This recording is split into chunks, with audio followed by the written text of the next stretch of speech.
وهدى ورحمة للمؤمنين. أشهد أن لا إله إلا الله وحده لا شريك له، وأشهد أن محمدا عبده ورسوله لا نبي ولا رسول بعده. اللهم صل وسلم وبارك على سيدنا ومولانا محمد وعلى آله وأصحابه ومن تبعهم بإحسان إلى يوم الدين. أما بعد فيا عباد الله، أوصيكم ونفسي بتقوى الله فقد فاز المتقون. ولقد قال تعالى: أعوذ بالله من الشيطان الرجيم، بسم الله الرحمن الرحيم.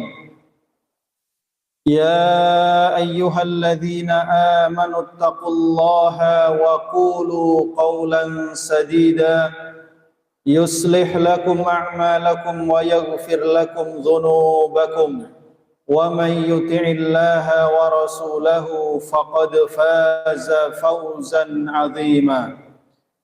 وقال أيضا: يا أيها الذين آمنوا اتقوا الله ولتنظر نفس ما قدمت لغد واتقوا الله إن الله خبير بما تعملون. Sadaqallahul azim. Ma'asyiral muslimin, jamaah salat Jumat yang dimuliakan Allah Subhanahu wa taala. Marilah momen ibadah salat Jumat pada kesempatan siang hari ini kita jadikan sebagai ibadah yang berkualitas dengan mengikhlaskan niat kita karena Allah Subhanahu wa taala. Kita beribadah sebagai bentuk syukur kita kepada Allah yang telah mencurahkan kepada kita berbagai macam nikmatnya yang zahir maupun yang batin. Dan marilah kita jadikan ibadah ini sebagai ibadah yang terbaik. Mari kita hindarkan ibadah kita dari berbagai macam perbuatan dan perkataan serta hal-hal yang dapat mengganggu kekhusyuan ibadah kita, yang dapat merusak pahala daripada ibadah kita, agar kita tidak menjadi orang-orang merugi. Namun sebaliknya, mudah-mudahan kita menjadi orang-orang yang beruntung, orang-orang bertakwa yang dijanjikan oleh Allah Subhanahu wa taala surga yang luasnya seluas langit dan bumi, yang memiliki berbagai macam kenikmatan. Ma'asyiral muslimin, jamaah rahimakumullah, mari kita juga bersyukur kepada Allah Subhanahu wa taala yang masih memberikan kepada kita usia di bulan Sya'ban ini. Bulan Sya'ban memang tidak termasuk di antara bulan-bulan yang dimuliakan. Namun Sya'ban adalah merupakan bulan di mana di dalamnya terjadi peristiwa-peristiwa penting dalam sejarah perjuangan kaum muslimin. Di bulan inilah Allah memindahkan kiblat kaum muslimin dari Masjidil Aqsa menuju ke Masjidil Haram. Di bulan inilah pertama kali Allah menurunkan syariat ibadah puasa Ramadan. Allah menurunkan syariat zakat. Dan juga di bulan ini pula Allah Subhanahu wa taala menurunkan ayat Al-Qur'an yang merupakan perintah bagi kita untuk senantiasa bersalawat kepada Rasulullah sallallahu alaihi wasallam. Karena itu Rasulullah sallallahu alaihi wasallam menyebut bulan ini sebagai bulan yang banyak dilalaikan oleh umat manusia karena posisinya yang berada di antara dua bulan yang mulia, yaitu di antara bulan Rajab dan bulan Ramadan. Pun demikian Rasulullah sallallahu alaihi wasallam ternyata memberikan perhatian secara khusus terhadap bulan Ramadan. Beliau memperbanyak ibadah puasa di bulan Sya'ban. Di bulan ini Rasulullah sallallahu alaihi wasallam juga memperbanyak amal saleh. Bahkan para ulama mengatakan bahwa Sya'ban merupakan muqaddimah untuk kita bisa tiba di bulan Ramadan. Sebagian mereka mengatakan keberhasilan kita di dalam mengisi bulan Sya'ban akan menjadi indikator keberhasilan kita untuk mengisi bulan Ramadan. Karena itu di antara kebiasaan yang dilakukan oleh salafus saleh adalah memfokuskan diri bersama dengan Al-Quran. Sebagaimana diriwayatkan dari Anas bin Malik radhiyallahu an, Beliau berkata bahwa apabila kaum muslimin telah memasuki bulan Sya'ban, maka mereka fokus kepada mushaf Al-Quran dan mereka membacanya sepanjang hari dan sepanjang malam. Dalam sebuah riwayat yang lain dari Salamah bin Kuhail, beliau mengatakan Syahrul Sya'ban Syahrul Qurra. Bulan Sya'ban adalah bulannya para pembaca Al-Quran. Bahkan juga disebutkan dari Amr bin Qais Al-Mala'i, diceritakan bahwa apabila memasuki bulan Sya'ban, beliau menutup tokonya dan fokus untuk membaca dan mentadabburi kitab suci Al-Quran. Ma'asyiral muslimin jamaah rahimakumullah, tidak diragukan lagi bahwa interaksi seorang muslim dengan Al-Quran adalah bagian daripada kehidupan yang tidak terpisahkan dari waktu hidupnya. Ia akan membacanya sepanjang hari dan sepanjang malam, karena ia senantiasa merindukan dialog dengan Tuhannya. Dan Al-Quran adalah merupakan sarana terbaik apabila kita ingin berdialog dengan Allah Subhanahu wa Ta'ala, apalagi jika dia dibaca di dalam salat-salat kita. Ma'asyiral muslimin jamaah rahimakumullah, meskipun demikian tidak menutup kemungkinan sekaligus juga kita mendapati contoh-contoh dari salafus salih bahwa mereka memperbanyak interaksi mereka dengan Al-Quran pada bulan-bulan tertentu. Di antaranya adalah pada bulan-bulan yang dimuliakan seperti bulan Ramadan, seperti Ashhurul Hurum, dan juga di antaranya pada bulan Sya'ban ini.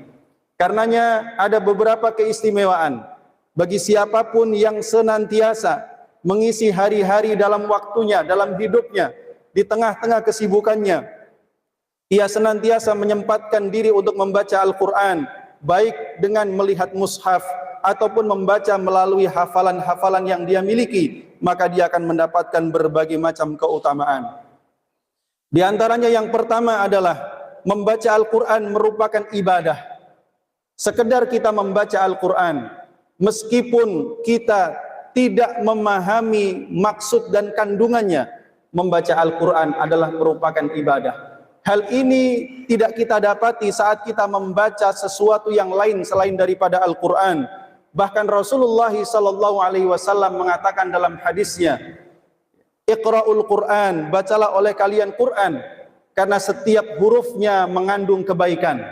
Rasul mengatakan, aku tidak mengatakan alif lam mim satu huruf, namun alif adalah satu huruf, mim satu, lam satu huruf, dan mim satu huruf. Setiap hurufnya dilipat gandakan menjadi 10 kali lipat. Oleh karena itu, dengan membaca Al-Quran, kita telah beribadah kepada Allah, mendekatkan diri kepadanya, sekaligus mendapatkan akselerasi pahala yang amat sangat banyak. Ma'asyiral muslimin jamaah rahimakumullah.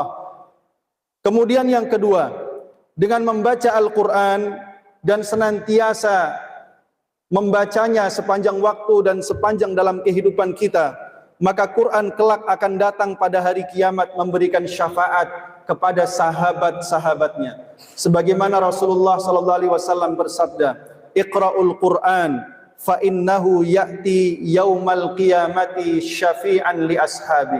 Bacalah Al-Quran, karena sesungguhnya kelak pada hari kiamat Al-Quran akan datang memberikan syafaat, memberikan pertolongan kepada orang-orang yang telah menjadi sahabatnya. Dalam sebuah hadis yang lain jamaah rahimakumullah dari Buraidah ibn al-Husayb, dia menceritakan dari Rasulullah SAW bahwa beliau bersabda bahwa kelak Al-Quran pada hari kiamat akan menemui sahabatnya. Ia berwujud sesosok manusia yang terlihat kelelahan, dan ketika sahabatnya itu dibangkitkan dari kubur, maka Quran itu akan berkata kepada sahabatnya, apakah engkau mengenalku? Maka orang yang baru saja dibangkitkan itu pun mengatakan, aku tidak mengenalmu.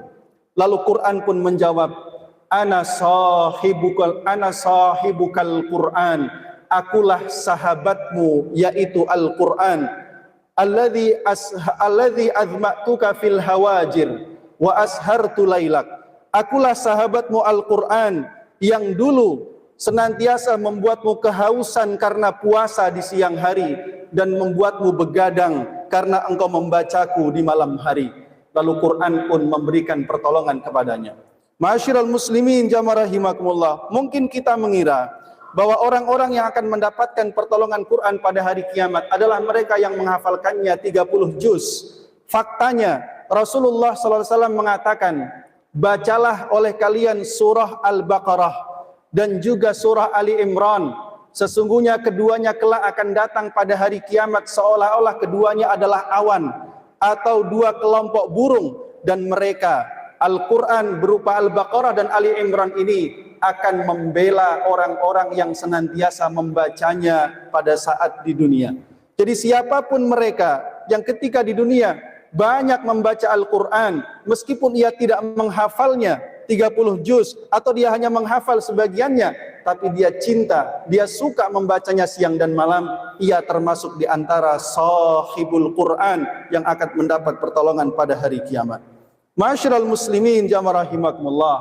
Kemudian dengan sering membaca Al-Quran menunjukkan dan akan menjadi bukti bahwa kita mencintai Allah dan Rasulullah sallallahu alaihi wasallam. Sebagaimana sebuah athar dari Abdullah bin Mas'ud radhiyallahu an, beliau mengatakan, barang siapa yang ingin mengetahui bagaimana kondisi cintanya kepada Allah Subhanahu wa taala, maka hendaknya ia menguji dirinya dengan Al-Quran. Kalau dia mendapati dirinya mencintai Al-Quran, maka sungguh ia mencintai Allah Subhanahu wa taala. Dan barang siapa yang mencintai Al-Quran, maka Allah pun akan mencintainya. Maka kadar cinta kita kepada Allah diantaranya dibuktikan dengan kadar cinta kita kepada Al-Quran.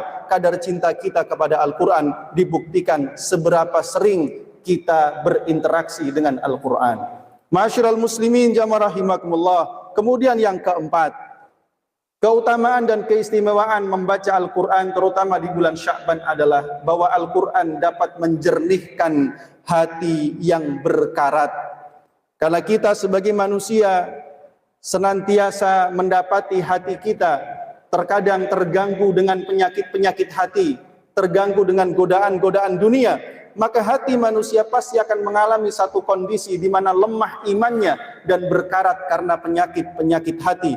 Karenanya Rasulullah sallallahu alaihi wasallam bersabda dalam hadis riwayat Abdullah bin Umar radhiyallahu anhuma, sesungguhnya hati manusia dapat berkarat sebagaimana besi dapat berkarat. Maka Rasul ditanya, bagaimana cara menjernihkannya ya Rasulullah? Beliau mengatakan qiraatul Quran, yaitu dengan membaca Al-Quran. Dalam sebuah ayat jamaah rahimakumullah, Allah juga berfirman, wa nunazzilu minal Qur'ani ma huwa shifaa'un wa rahmatun lil mu'minin wa la yazidudz zalimina illa khasara. Dan kami turunkan di antara mukjizat Al-Quran adalah berupa syifa, penyembuh bagi berbagai macam penyakit-penyakit hati, sekaligus rahmat dan petunjuk bagi orang-orang yang beriman. Dan Ibnu Katsir mengatakan ayat ini dengan jelas mengatakan kepada kita bahwa Al-Quran akan menghilangkan berbagai macam penyakit-penyakit hati yang ada di dalam hati manusia, lalu dia menjernihkannya dan mengisinya dengan keimanan. Ma'asyiral muslimin jamaah rahimakumullah. Kemudian yang kelima, dengan memperbanyak membaca Al-Quran, baik sendirian ataupun secara berjamaah, akan menyebabkan turunnya keberkahan dari Allah Subhanahu wa taala, karena Allah sendiri yang menyebut kitab ini sebagai kitab yang diberkahi. Allah mengatakan, wa hadza kitabun mubarakun wa hadza kitabun anzalnahu mubarakun musaddiqul ladzi baina yadayhi. Inilah kitab suci yang telah kami turunkan, yang merupakan kitab yang diberkahi. Keberkahan artinya adalah bertambah dan bertumbuhnya kebaikan dalam kehidupan kita. Oleh karenanya apabila Quran ini dibaca sendirian ataupun bersama-sama, setidaknya dia akan menyebabkan turunnya hidayah, turunnya sakinah, sekaligus rahmat dari Allah Subhanahu wa taala. Apabila ia dibaca di rumah, maka ia akan memberkahi rumah itu, sekaligus mengusir setan-setan yang ada di dalamnya. Dan demikian pula dimanapun Quran ini dibaca, dia akan senantiasa memberikan kebaikan dan keberkahannya kepada orang-orang yang senantiasa membacanya. Ma'asyiral muslimin jamaah rahimakumullah. Sebagai penutup, khatib mengutip satu perkataan dari Utsman bin Affan radhiyallahu an. Beliau mengatakan, jika hati kita bersih, maka ia tidak akan pernah bosan, maka ia tidak akan pernah kenyang membaca Al-Quran. Dan aku sangat tidak menyukai apabila berlalu satu hari dalam hidupku dan aku sama sekali tidak melihat dan tidak membaca mushaf Al-Quran. Mudah-mudahan Allah Subhanahu wa Ta'ala memberikan taufik kepada kita semua agar bisa mengisi hari-hari kita, malam-malam kita dengan berbagai macam amal saleh, di antaranya dengan berinteraksi dengan Al-Quran, membacanya maupun dengan mentadabburinya, karena Al-Quran adalah merupakan solusi sekaligus inspirasi untuk kemaslahatan hidup kita di dunia dan juga di akhirat. Barakallahu li wa lakum fil Qur'anil azim wa nafa'ani wa iyyakum bima fihi minal ayati wadh-dhikril hakim wa taqabbala minni wa minkum tilawatahu innahu huwal ghafurur rahim.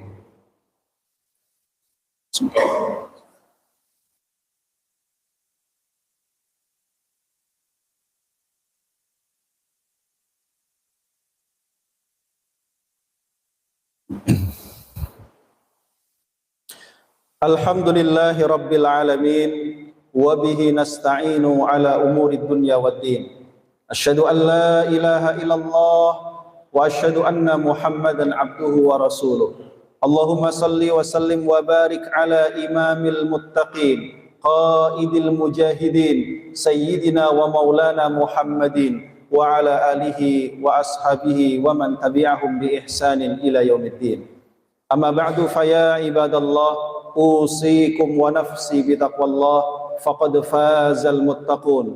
Wa laqad qala ta'ala a'udzu billahi minasy syaithanir rajim. Bismillahirrahmanirrahim.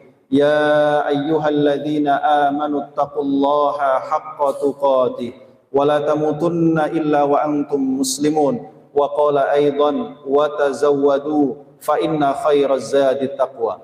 Wa qala Rasulullah sallallahu alaihi wasallam ittaqullaha haitsuma kunta wa atbi'is sayyi'atal hasanata tamhuha wa khaliqin nasa bi khuluqin hasanin. Innallaha wa malaikatahu yusalluna 'alan nabi ya ayyuhalladzina amanu sallu 'alaihi wa sallimu taslima.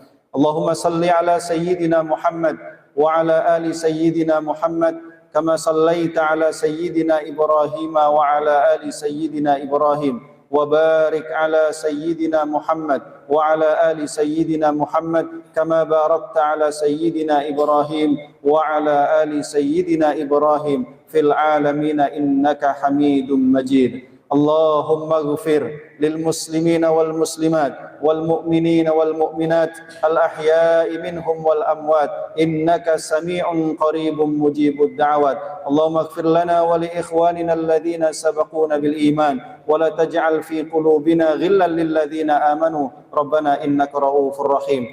Allahumma ansur ikhwanana al muslimin al mustad'afin wal mujahidin fi Filistin wa fi kulli makanin wa zaman. Allahumma ansur ikhwanana al muslimin al mustad'afin wal musabin fi Indonesia wa fi kulli makanin wa zaman. Allahumma afrigh alaihim sabra wa thabbit aqdamahum wansurhum 'alal yahudil ghasibin wansurhum 'alal qaumil kafirin. Allahumma shfi mardahum wa taqabbal syuhada'ahum washba' ja'i'ahum ya arhamar rahimin. Rabbana taqabbal minna innaka antas sami'ul alim wa tub 'alaina innaka antat tawwabur rahim. Rabbana zalamna anfusana wa illam taghfir lana wa tarhamna lanakunanna minal khasirin. Rabbana atina fid dunya hasanah wa fil akhirati hasanah wa qina adzabannar. Ibadallah, innallaha ya'muru bil adli wal ihsan wa ita'i dzil qurba wa yanha 'anil fahsya'i wal munkari wal baghi ya'idzukum la'allakum tadhakkarun. Fadhkurullahal 'azima yadhkurkum washkuruhu 'ala ni'ami yazidkum wastaghfiruh innahu huwal ghafurur rahim.